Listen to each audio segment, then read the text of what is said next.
Hello guys and welcome to my channel Departure from the Usual. If you haven't subscribed the channel yet, then do subscribe it and hit the like button as well.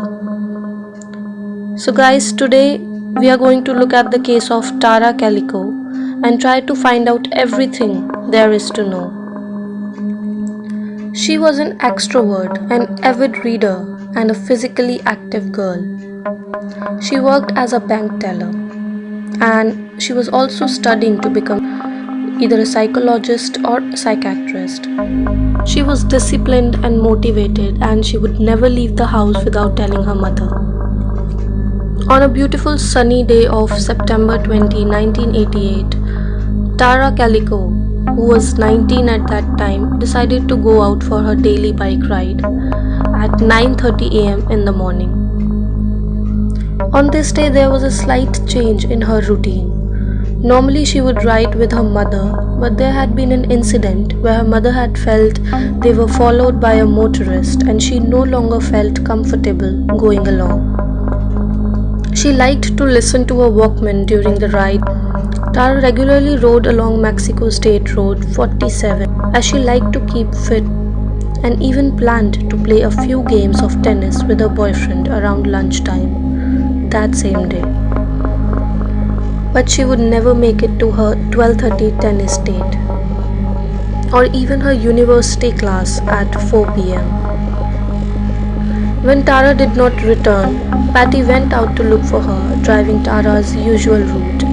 When she returned home and Tara was not there, Patty called the Volusia County Sheriff's Department and made a missing person report. Police started searching for Tara, and later that day, officers found pieces of Tara's Walkman along with the cassette tape scattered along the side of the road.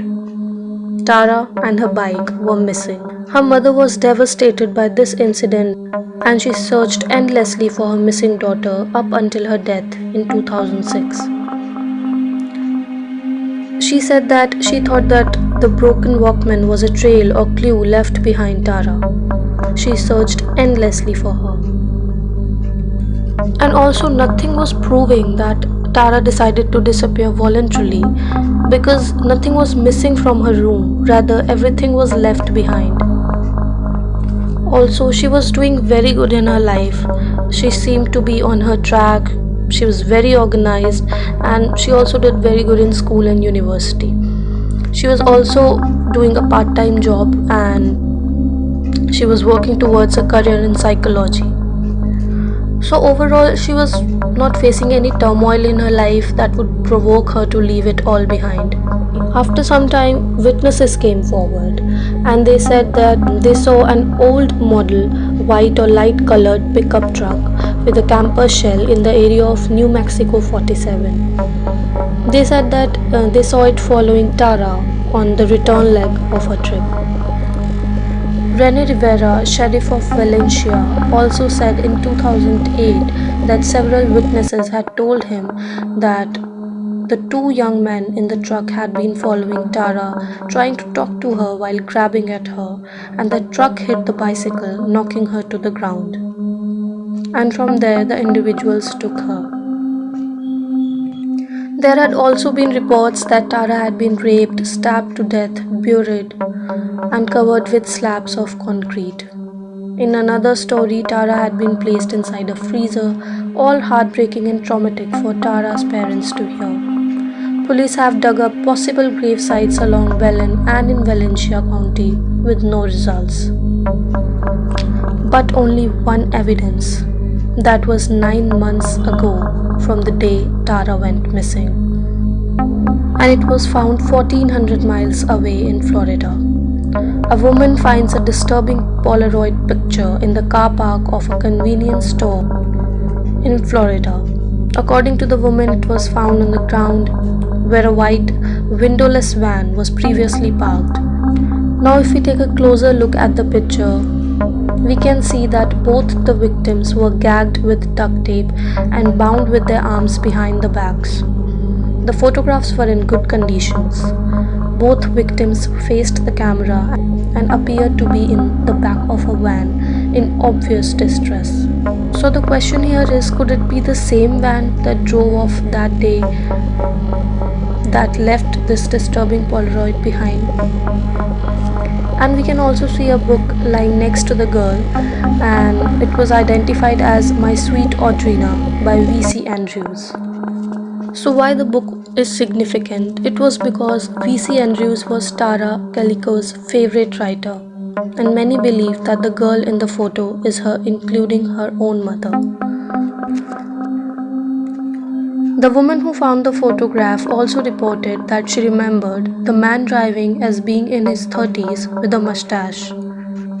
Police set up roadblocks, but the man has never been identified. We can also see a little boy next to the girl, and for a while it was thought that he was missing child Michael Henley. Henley went missing during a camping trip with his father. It turns out the little boy had wandered off and was attacked by a wild animal. His remains were discovered 2 years later in 1990, so the theory that the two New Mexico kids had been abducted at the same year and were somehow connected was dismissed. Tara's mother also claimed that the girl in the picture has a scar on her calf that is the same as a scar Tara Calico had sustained in a crash previously. Now if we compare the original Tara Calico's picture with this Polaroid, then we can see that both the girls are brunette, and the girl's own mother believes that it's her and thinks they both have the same scar. And the book lying next to the girl is of one of her favorite authors. So there are many similarities, although the eyebrows look really different, or it could be the angles of the picture, and the color of the eye, it is not clear in the Polaroid picture, so I cannot say anything about that. However, saying that the bound and gagged girl looks fatigued and the studio portrait of Tara is posed and lit, so it's really hard to say that both the girls are same. Jawlines also look different, but again, it could be an angle scheme. Two other photographs have surfaced over the years, and Tara's family has had to try to identify each one. The first photograph was found near a construction site in Montecito, California, and a bloody photograph of a girl's face with tape covering her mouth and light blue striped fabric behind her, similar to the pillow in the original Toyota van photograph. And one more interesting fact is that it was taken on a Polaroid film that was not available until June 1989. Now if we look at the second photograph, it shows a woman bound in gaze, her eyes covered with more gaze, and large black framed glass with an unidentified male on an Amtrak train. The film was not available until February 1990. Disappearance of Tara was taking a toll on her mother's health. Patty suffered several strokes and would stare out of a window in the Florida retirement home where she lived with Tara's father. She would wait each day for her daughter to ride by on her bicycle. Patty and her husband John were never losing hopes to find their daughter, and I think they were the main force behind the continuing search for Tara. And with Patty's passing, it seemed like the end of the search for Tara. She was working with the National Center for Missing Adults and appeared on several national television shows, raising awareness of her daughter's disappearance. After Patty's death, Michelle Doyle, Tara's younger sister, took up where her mother had left off.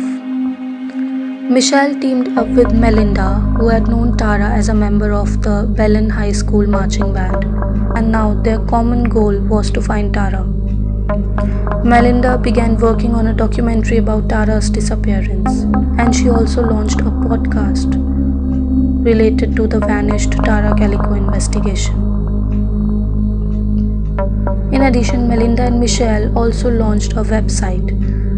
In 2019, FBI announced a reward of $20,000 for specific information about the location of Tara.